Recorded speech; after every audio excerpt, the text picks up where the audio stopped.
ಸ್ನೇಹಿತರೆ ನಮಸ್ಕಾರ.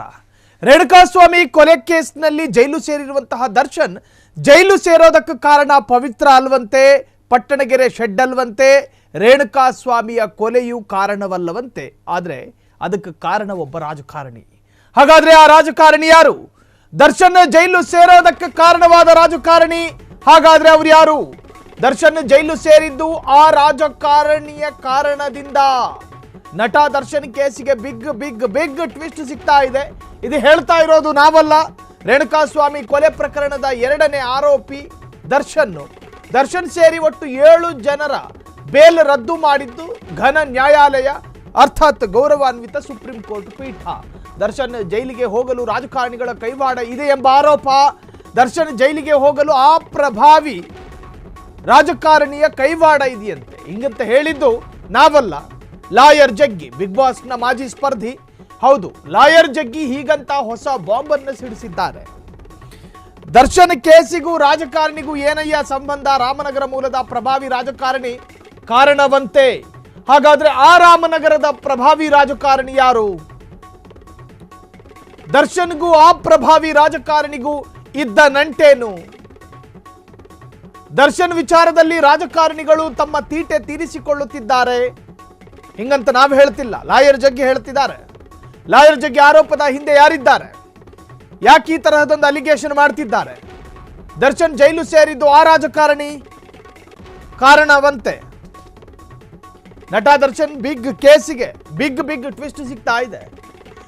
ರೇಣುಕಾಸ್ವಾಮಿಯನ್ನ ಚಿತ್ರದುರ್ಗದಿಂದ ಕರೆಸಲಾಯಿತು, ಆತನನ್ನ ಪುಸಲಾಯಿಸಿ ಪಟ್ಟಣಗೆರೆ ಶೆಡ್ಡಿಗೆ ಕರ್ಕೊಂಡು ಹೋಗಲಾಯಿತು. ಅದಾದ ನಂತರ ಪವಿತ್ರ ಗೌಡಾಳಿಗೆ ಮಾಡಿರುವ ಅಶ್ಲೀಲ ಮೆಸೇಜುಗಳನ್ನು ಹೇಳ್ತಾ ಒಡೆದು ಕೊಂದು ಹಾಕಿದ್ರು ಅನ್ನೋ ಆರೋಪ. ಸೊ ಇದರ ಮಧ್ಯೆ ಈಗ ಆತ ವಿಚಾರಣಾಧೀನ ಕೈದಿಯಾಗಿದ್ದಾನೆ, ನ್ಯಾಯಾಂಗ ಬಂಧನದಲ್ಲಿದ್ದಾನೆ.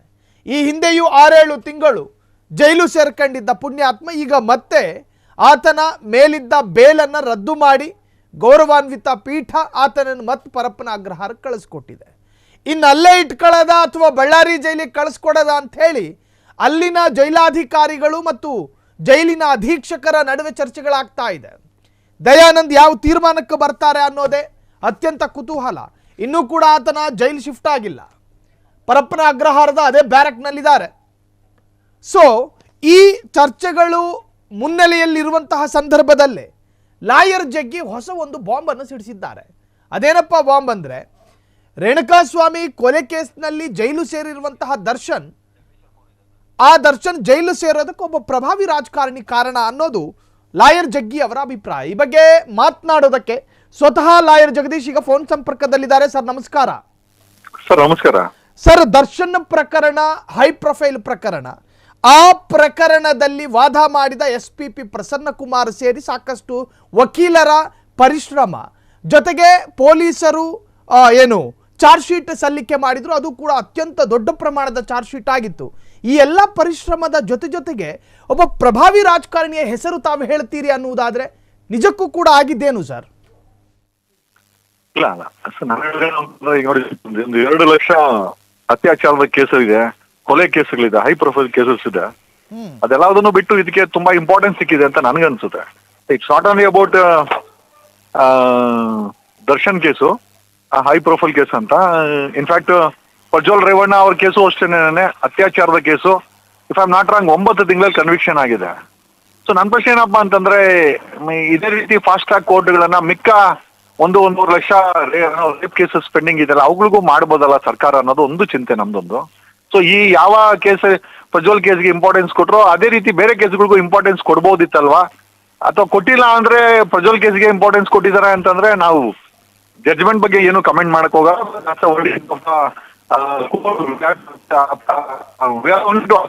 ಸೊ ನಾವು ಅದ್ರ ಬಗ್ಗೆ ಹೇಳಕ್ ಹೋಗೋದಿಲ್ಲ. ಬಟ್ ಅದರ್ವೈಸ್ ಈ 2 ಕೇಸ್ಗೆ ಸಿಕ್ಕಂತ ಇಂಪಾರ್ಟೆನ್ಸ್, ಎಸ್ಪೆಷಲಿ ಪ್ರಜ್ವಲ್ ಕೇಸ್ಗೆ ಸಿಕ್ಕಂತ ಇಂಪಾರ್ಟೆನ್ಸು, ದರ್ಶನ್ ಕೇಸ್ಗೆ ಸಿಕ್ಕಂತ ಇಂಪಾರ್ಟೆನ್ಸ್ ಬೇರೆ ಕೇಸ್ಗೆ ಯಾಕೆ ಸಿಕ್ಕಿಲ್ಲ ಅನ್ನೋದೇ ನಮ್ಮೊಂದು ಪ್ರಶ್ನೆ ಅಷ್ಟೇ, ಬೇರೆ ಏನಿಲ್ಲ. ಲಾಯರ್ ಜಗದೀಶ್ ಅವರೇ, ಸಾಂದರ್ಭಿಕವಾಗಿ ಪ್ರಶ್ನೆನ ಕೇಳಲೇಬೇಕು ನಾನು. ನಿಮ್ಮ ಅಭಿಮಾನಿಗಳು ನಿಮ್ಮನ್ನ ಇಮಿಟೇಟ್ ಮಾಡ್ತಾರೆ, ನೀವೇನು ಮಾಡ್ತೀರೋ ಅದನ್ನೇ ಅನುಸರಿಸ್ತಾರೆ. ಸೊ ನೀವೊಂದು ಪ್ರಕರಣದಲ್ಲಿ ಹೆಸರು ಮಾಡ್ಕೊಂಡಾಗ ನಮ್ಮ ಜಗ್ಗಿನೇ ಜೈಲಿಗೆ ಹೋದ್ರು ನಾನು ಯಾಕೆ ಹೋಗಬಾರ್ದು, ಇನ್ಸ್ಪಿರೇಷನ್ ಆಗಬಾರ್ದಲ್ಲ, ಅದು ಪ್ರೇರಣೆ ಆಗಬಾರ್ದಲ್ಲ? ಇವರೆಲ್ಲ ಸೆಲೆಬ್ರಿಟಿಗಳು, ಜನಸಾಮಾನ್ಯರ ನಡುವೆ ಇವರೆಲ್ಲ ಗುರುತಿಸಿಕೊಳ್ಳುವವರು. ಇವರ ಪ್ರಕರಣ ಫಾಸ್ಟ್ ಟ್ರ್ಯಾಕ್ ನಲ್ಲಿ ತೀರ್ಪು ಬರೋದಾದ್ರೆ ಅದ್ರಲ್ಲಿ ತಪ್ಪೇನಿದೆ ಅಂತ ನಾನು ಮತ್ತೊಮ್ಮೆ ನಿಮ್ಗೆ ಕ್ಲಾರಿಟಿ ಕೊಡಕ್ಕೆ ಇಷ್ಟಪಡ್ತೀನಿ. ಈ ಪ್ರಜ್ವಲ್ ಪ್ರಕರಣಕ್ಕೆ ಫಾಸ್ಟ್ ಟ್ರ್ಯಾಕ್ ಕೊಟ್ಟಿದ್ದು ಸ್ವಾಗತಾರ್ಹ. We appreciate the efforts of the government. ನಮ್ಮ ಪ್ರಶ್ನೆ ಏನಂತಂದ್ರೆ, ಬೇರೆ ಅತ್ಯಾಚಾರ ಪ್ರಕರಣಗಳಿಗೂ ಯಾಕೆ ಫಾಸ್ಟ್ ಟ್ರ್ಯಾಕ್ ಅನ್ನ ಕೊಟ್ಟು ನ್ಯಾಯ ಕೊಡಬಾರ್ದು ಅನ್ನೋದೊಂದೇ ನಮ್ಮ ಪ್ರಶ್ನೆ sir. V definitely appreciate the work of the prosecution ಮತ್ತೆ ಚಾರ್ಜ್ ಶೀಟ್ ಸಲ್ಲದಂತ SIT CID ಆಗಿರ್ಬೋದು, ನಾವು ಅವರ ಎಫರ್ಟ್ಸ್ ಅನ್ನ ಅಪ್ರಿಶಿಯೇಟ್ ಮಾಡ್ತೀವಿ. ಮತ್ತೆ ಕೋರ್ಟ್ ಅಲ್ಲಿ ಎಸ್ಟಾಬ್ಲಿಷ್ ಮಾಡಿದಂತ ಪ್ರಾಸಿಕ್ಯೂಟ್ರು, ಸಾಕ್ಷಿಗಳು ಎಲ್ಲ, ಆಮೇಲೆ ಇದಕ್ಕೆ ಸಮಯವನ್ನು ಕೊಟ್ಟಂತ ನ್ಯಾಯಾಲಯದ ಬಗ್ಗೆನೂ ಕೂಡ we have great respect. But ನಮ್ಮ ಪ್ರಶ್ನೆ ಏನಪ್ಪಾ ಅಂತಂದ್ರೆ, ಪ್ರಜ್ವಲ್ ಕೇಸ್ಗೆ ಕೊಟ್ಟಂತ ಪ್ರಾಮುಖ್ಯತೆ ಬೇರೆ ಕೇಸುಗಳಲ್ಲಿ ಯಾಕಿಲ್ಲ? ಎಷ್ಟೋ ಜನ ಜೈಲಲ್ಲಿ ಅತ್ಯಾಚಾರ ಪ್ರಕರಣಗಳಲ್ಲಿ 5 ವರ್ಷ 6 ವರ್ಷ ಆದ್ರೂ ಕೂಡ ಕನ್ವಿಕ್ಷನ್ ಇಲ್ಲ, ಎಂಥದ್ದು ಇಲ್ಲ, ಆರಾಮಾಗಿ ತಿನ್ಕೊಂಡು ಉಣ್ಕೊಂಡು ಓಡಾಡ್ತಾ ಇದಾರೆ. ಯಾವುದೇ ರೀತಿಯ ಪ್ರಕರಣ ಇತ್ಯರ್ಥ ಆಗಿಲ್ಲ. ಸೊ ಇಲ್ಲಿ ಪ್ರಕರಣ ಇತ್ಯರ್ಥ ಆಯ್ತಲ್ಲ, ಸೊ ಹಂಗಾಗಿ ನಮ್ಮ ಯೋಚನೆ, ನಾವು ತಪ್ಪಿರ್ಬೋದು, ಬಟ್ ನನ್ನ ಒಂದು ಪ್ರಶ್ನೆ ಅಷ್ಟೇ ಸರ್. ಸರ್, ಇನ್ನು ಮತ್ತೊಂದು ಕಡೆ ಪೊಲಿಟಿಕಲಿ ಟಾರ್ಗೆಟ್ ಆಗೋದ್ರ ದರ್ಶನ್ ಒಂದು ಕಡೆ ಸುಮಲತಾರ ಬೆಂಬಲಕ್ಕೆ ನಿಂತಿದ್ರು. ಅದಾದ ನಂತರ ಚಲನಚಿತ್ರ ನಟ ನಟಿಯರ ಜೊತೆಯೂ ಕೂಡ ಅಷ್ಟಕ್ಕಷ್ಟೇ ದರ್ಶನ್ ಯಾರ ಜೊತೆಯೂ ಕೂಡ ಹೆಚ್ಚಿನ ಸಹವಾಸದಲ್ಲೇನು ಇರಲಿಲ್ಲ. ಇನ್ನು ಅತ್ಯಂತ ದೊಡ್ಡ ದೊಡ್ಡ ಪ್ರಭಾವಿ ರಾಜಕಾರಣಿಗಳೆಲ್ಲ ಈತನ ಅತ್ಯಾಪ್ತರಿದ್ರು. ಅದರಲ್ಲಿ BZ ಜಮೀರ್ ಅಹಮದ್ ಖಾನ್ ಕೂಡ ಒಬ್ರು. ಸೊ ಇಂತಹ ರಾಜಕಾರಣಿಗಳ ನಂಟಿಟ್ಕೊಂಡಿದ್ದ ದರ್ಶನ್ ಮತ್ತೆ ಜುಡಿಷಿಯಲ್ ಕಸ್ಟಡಿಗೆ ಹೋಗ್ತಾರೆ ಅನ್ನೋದಾದ್ರೆ ನಿಜಕ್ಕೂ ಕೂಡ ಪೊಲಿಟಿಕಲಿ ಟಾರ್ಗೆಟ್ ಆಯ್ತಾ ಅಂತ ಜಗದೀಶ್? ಇಲ್ಲ ಸರ್, ಅಲ್ಲಿ ಏನಾಗುತ್ತೆ ಅಂತಂದ್ರೆ, ನನಗೆ ಕೇಳಿಸಿದ್ದು, ನಾನು ನಿಜನ ಸುಳ್ಳ ಗೊತ್ತಿಲ್ಲ, ಅಲ್ಲಿ ಕುಮಾರಸ್ವಾಮಿ ಅವರ ವಿರುದ್ಧವಾಗಿ ಅಲ್ಲೆಲ್ಲ ಒಂದ್ ಕಡೆ ಕ್ಯಾನ್ವಸಿಂಗ್ ಹೋಗ್ತಾರಂತೆ.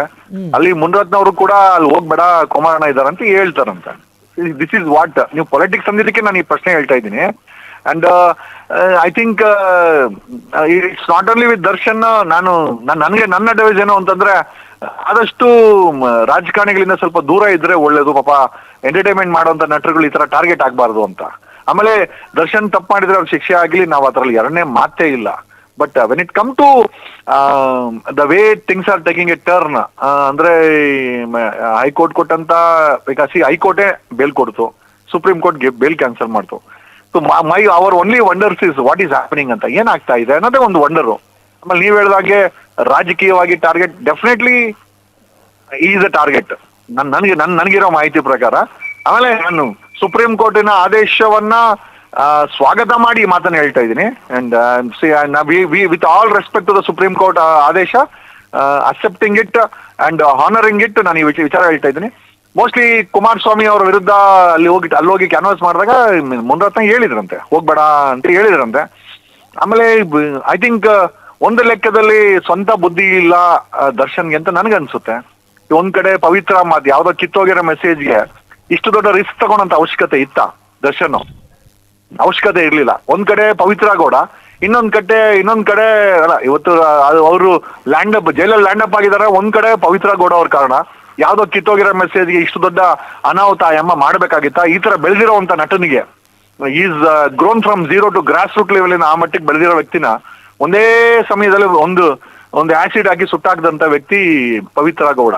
ನಿಜವಾಗ್ಲೂ ಆ ಹೆಣ್ಮಗಳ ಬಗ್ಗೆ ನಾವೇನ್ ಹೇಳ್ಬೇಕು ನಮ್ಗಂತೂ ಗೊತ್ತಿಲ್ಲ. ಎರಡನೇದಾಗಿ ಐ ಆಮ್ ಶ್ಯೂರ್ ಮಂಡ್ಯದಲ್ಲಿ ಕ್ಯಾನ್ವಸ್ ಮಾಡಿದಂತದ್ದು ಅದು ಐ ಥಿಂಕ್ ಇಂಪ್ಯಾಕ್ಟ್ ಆಗಿರ್ಬೋದು ಸರ್ ಅಂತ ಅನ್ಸುತ್ತೆ ಸರ್. ಥ್ಯಾಂಕ್ ಯು ಜಗದೀಶ್ ಅವರೇ ಇಷ್ಟೊತ್ತು ಫ್ರೀಡಮ್ ಟಿವಿ ಜೊತೆ ಮಾತನಾಡಿದ್ದಕ್ಕೆ. ಸೊ ಎಲ್ಲೋ ಒಂದು ಕಡೆ ಪಾಲಿಟಿಕಲಿ ಒಂದು ರಾಜಕಾರಣಿಯ ಪರವಾಗಿ ನಿಂತುಕೊಂಡ್ರು ದರ್ಶನ್ ಆಗಿದ್ದಾಗ ಒಂದಷ್ಟು ರಾಜಕಾರಣಿಗಳು ಆತನನ್ನು ಟಾರ್ಗೆಟ್ ಮಾಡಬೇಕಾದ ಅನಿವಾರ್ಯಕ್ಕೆ ಬಿದ್ದರು.